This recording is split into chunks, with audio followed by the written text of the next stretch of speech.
Aujourd'hui au comité, Delphine Violette a présenté un plan en direction des propriétaires.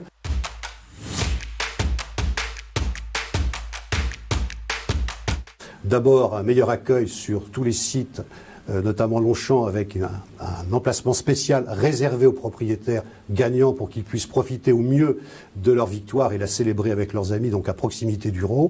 Et concernant Auteuil, une rénovation du restaurant Carly Flight et l'aménagement d'un nouveau salon propriétaire au premier étage avec les mêmes conditions d'accueil pour leur permettre de savourer la réunion.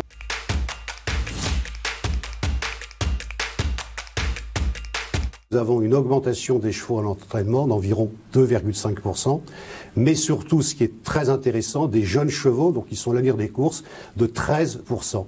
Et tout ça est la conséquence des plans qui ont été décidés en fin d'année pour soutenir les jeunes chevaux, notamment en plat avec l'augmentation de la prime propriétaire qui passe à 70% pour les 2 ans, et en obstacle qui passe de 14,5 à 16% pour les courses réservées aux 3 ans, 4 ans et 4 et 5 ans. C'est un élément déterminant qui démontre la résilience de l'institution des courses. Très grande satisfaction pour les meetings de Cagnes et de Pau, puisqu'il y a eu un très grand nombre de partants, malgré la crise sanitaire de la rhinopneumonie, notamment à Pau, où il y a une augmentation très forte des partants en obstacle, donc ce qui est un signe de confiance des propriétaires dans l'activité de l'obstacle, à la fois pour Cagnes et pour Pau, et concernant le meeting de plat, très grande réussite pour celui de Cagnes. La lutte antidopage, c'est un point cardinal pour France Gallo. C'est le message du président, il n'y a pas de place pour les tricheurs, que ce soit le dopage ou notamment les prête-noms. Donc une affaire importante a été traitée, qui a demandé beaucoup d'implication des services de France Gallo en collaboration avec les services de police, puisque des décisions disciplinaires ont été rendues.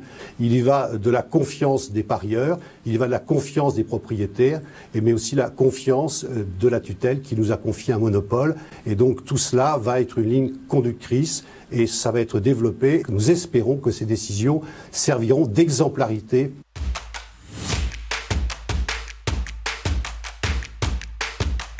La situation ne s'est pas dégradée par rapport au constat qu'on a pu faire en début d'année, qui nous a amené à faire une retenue des allocations à hauteur de 15%.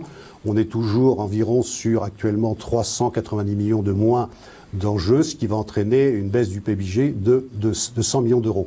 Mais des efforts importants ont été faits, notamment en direction du digital, ce qui a amené des résultats assez exceptionnels durant le meeting d'hiver, puisque à 2 occasions, on a dépassé les 5 millions d'enjeux sur le digital, ce qui est assez fantastique. Il s'agit d'une retenue d'allocation et non pas d'une baisse d'allocation. En 2020, nous avions été contraints de baisser les allocations. En 2021, on a considéré qu'on devait reprendre les allocations telles qu'elles étaient en 2019. En début d'année, au regard des mesures sanitaires qui ont été prises, on a donc considéré qu'il fallait retenir un certain pourcentage des allocations. C'est donc un différé de paiement entre 84 à 95% sont distribués de suite et nous réexaminerons la situation à bref délai pour éventuellement modifier le pourcentage, voire redistribuer de suite cette retenue d'allocation. Mais ce n'est pas une baisse, c'est une retenue, donc c'est un différé, ce qui est totalement différent par rapport au mécanisme de l'année 2020.